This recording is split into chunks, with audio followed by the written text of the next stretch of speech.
Welcome back. All right, I want to talk about the NHL draft, and I want to talk about this because there's a lot of discussion right now around Cutter Gauthier, and so I want to talk about the draft in general because it's interesting that everybody's mad at one player, and again, I think it's because of how all this was presented in a situation that's become increasingly common around the National Hockey League.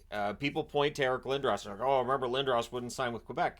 Yeah, and now we see plenty of situations where a player won't necessarily sign with the team that drafted him, and it's not generally been considered an awful thing. I think it's the high profile of the player that causes it to be a terrible thing in this situation, but it happens. It happens all the time. There's always that long list of players who are not yet with contracts who are going to become free agents. So I want to go through this. So teams hold the right to North American drafted players for 2 years without a contract. This is your Canadian Hockey League players, so players in the WHL, OHL. This would be players as well that are opting not to go to the NCAA. Because once you get into the NCAA, the rules change a little bit because they have to. But you have 2 years, and if you don't sign them, they become free agents. It happens all the time. It used to be you'd automatically re-enter the draft, but if they're 20 or older, from what I can see, if they're 20 or older, they become UFAs. And one of the reasons for doing this video is because in trying to research it, there's a lot of content that's from 10 years ago that I kept finding. There was a couple of things I found that are new. So yeah, 2 years is the expectation. At this point, if you're drafted by a team you don't like and you're playing in the CHL, after that you can go be a free agent and sign wherever you'd like. So this is where I think things are interesting, that it does happen all the time. We see lots of players who are unsigned 2 years out after their draft year, and people don't get that upset, even though some of those players end up being pretty darn good. There's plenty of cases of players who've been through the draft and maybe didn't get drafted at all to become really good NHLers. And definitely it goes the other way too. Those really high profile players who are drafted in the top 10, that it just doesn't pan out at the NHL level for whatever reason. So you have 2 years if they're in the CHL. Now, if they're European based players in leagues with a transfer agreement with the NHL, which by reading it that way means the KHL not having a transfer agreement, so they don't have any reason they can't sign players because there were players who signed in the KHL that rights were supposed to be NHL. So that's kind of a mess right now. So if you're wondering about the whole Michkov thing, that could potentially get messy, sure, because there's no transfer agreement. But where there is, the rights are held for 4 years. So you have 4 years that you hold the rights. I know it's a little bit different too with European players, in that I believe the Canucks still hold Trampkin's rights. It's been more than 4 years with Trampkin, so but he's not 27 yet either. So it does seem like it's a little more complicated on the European side. But again, if you're drafted by a team you don't want to play for, you just play in Europe until your rights are, free for anybody to grab. NCAA rights are held for 4 years. The contract deadline currently is June the 1st. And again, in looking this up, I think it used to be that 45 days after they leave university in that fourth year, they become free agents. So if they don't sign, then that's it. But now it's August 15th where they become free agents out of that fourth year of UFA or NCAA play. And Gauthier, for the record, is in his second year at Boston College. So there is that NCAA concern that I see some fans have, where it's going to take longer for them to play in the NHL. I would also argue that when they go the NCAA route, it feels like they're a little more NHL ready.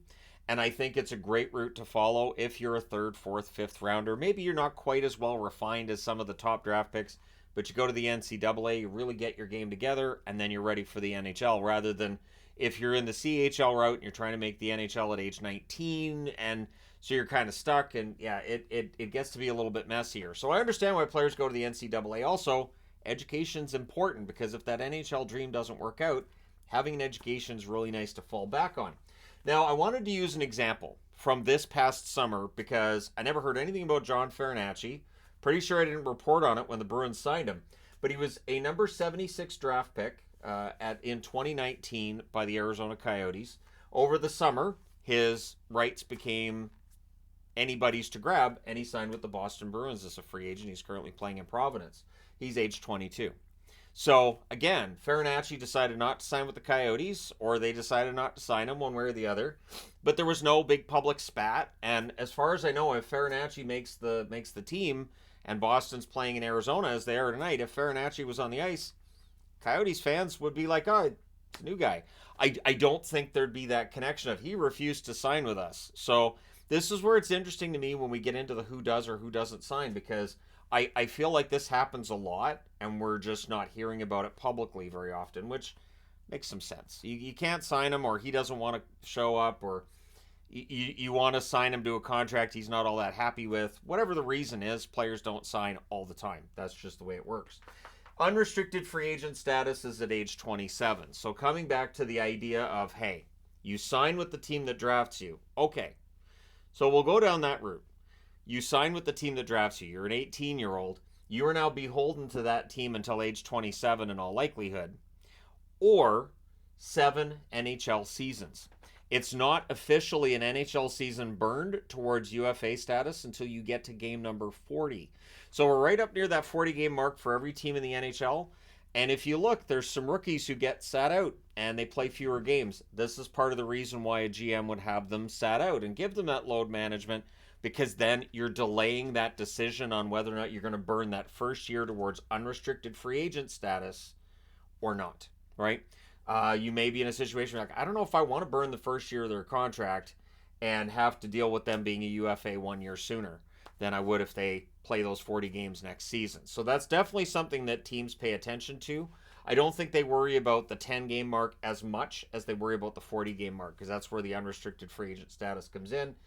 You don't want to be seeing guys go free agent at age 25 or 26 if you can avoid it. Although if you don't give a restricted free agent a qualifying offer, they become an unrestricted free agent right away. And again, all of these changes in NHL regulations where, contract offers and guys becoming free agents, this has been that more liberal movement that players were complaining about not having in, say, the 80s. Back when, if you wanted to become a free agent, you had to wait until age 30. I believe it was 32 when I started watching hockey. It was 31 or 32 before you could become a free agent. Just imagine that. You were beholden to a team from when they draft you at age 18 until you're 32. And they're really, as far as I know, back in the 80s, I can't remember anybody becoming a free agent. There being teams fighting over their rights. So, yeah, this is definitely something that happens more now. And I think it's good for both sides, for the players and for the teams. For a team that maybe needs another prospect. Now you've got free agents getting onto the market that otherwise wouldn't have been a previous generation, and you have a chance to pick them up. And so for those players, they get a chance to play for a team maybe they weren't going to sign where they were because they weren't going to get a chance to play at the National Hockey League level, and they feel that they're ready. And whether we want to look at that and say, well, that's arrogant and that's stupid, whatever we want to feel about it, it doesn't change that that's how they feel, right? And so that's kind of the way it works with athletes.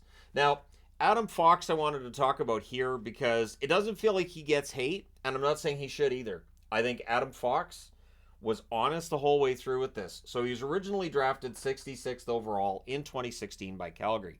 But it was obvious right away he didn't want to sign in Calgary. He was seen as an absolute steal at 66th in the draft, but not really wanting to sign in Calgary. So in 2018, when the Flames realized he ain't going to sign with us, they traded his rights to Carolina.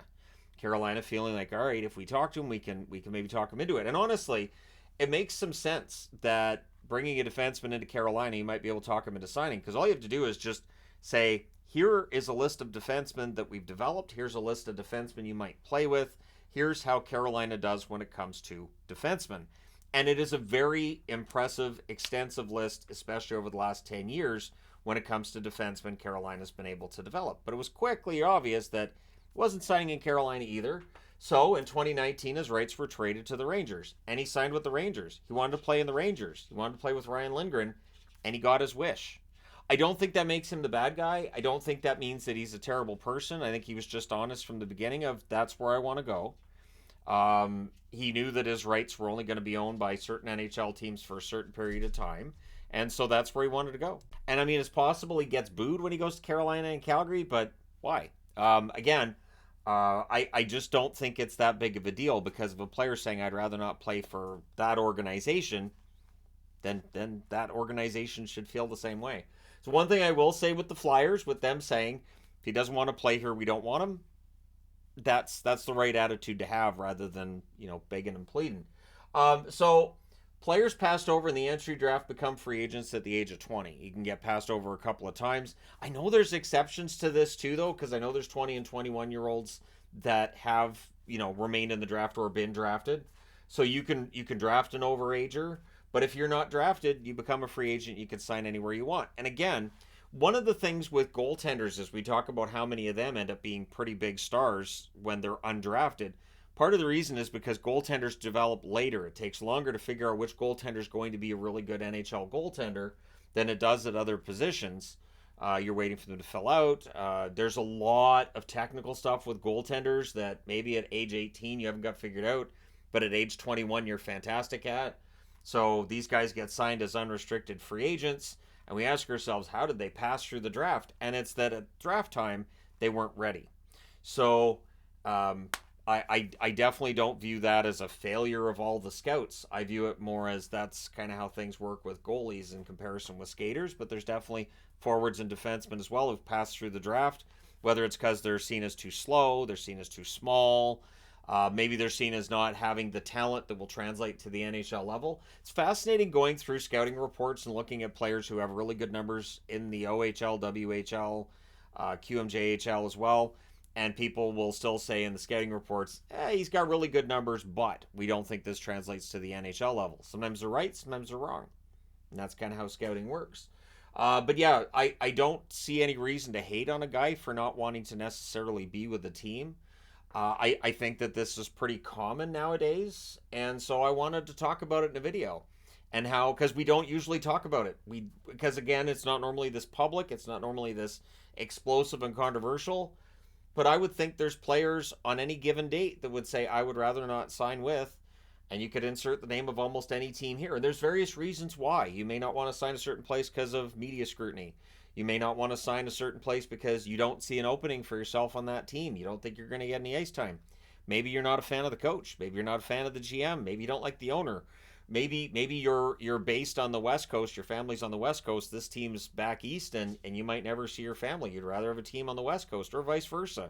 You don't want to play in Vancouver or Seattle because your family's based in New York. You want to be closer to home, and there's a lot of teams in that area who would be better suited to you. You could sign in Boston, Philly, Pittsburgh, New York, both New York teams, New Jersey, all kinds of teams that could sign you, and you'd be closer to home and not have to worry as much. So I get it. There's a lot of reasons why a player might say, I'd rather not go there, I'd rather go there. And I don't bear any ill will against them, because if you don't want to be there, it does not benefit the team to have you. At least that's my opinion. But let me know your thoughts in the comment section below as always. And again, I wanted to talk about this because it doesn't feel like it gets talked about a lot. And then, like yesterday's news drops with Cutter Gauthier, and everybody just hates on him and whose fault is this, and just why? He didn't want to sign there. He didn't want to sign there. If anything, they should have taken him at his word in May when he said, I'm not signing in Philly, and worked on moving his rights at last year's draft. Maybe they would have got something else, or maybe they would have got a top 5 draft pick in this past draft, because Cutter Gauthier is seen as a really, really top-notch prospect. So we'll see what happens. Let me know your thoughts in the comment section below. Don't forget to hit like and subscribe if you've not done so already. Thank you guys so much for all your support. It means a lot. I will talk to you again soon.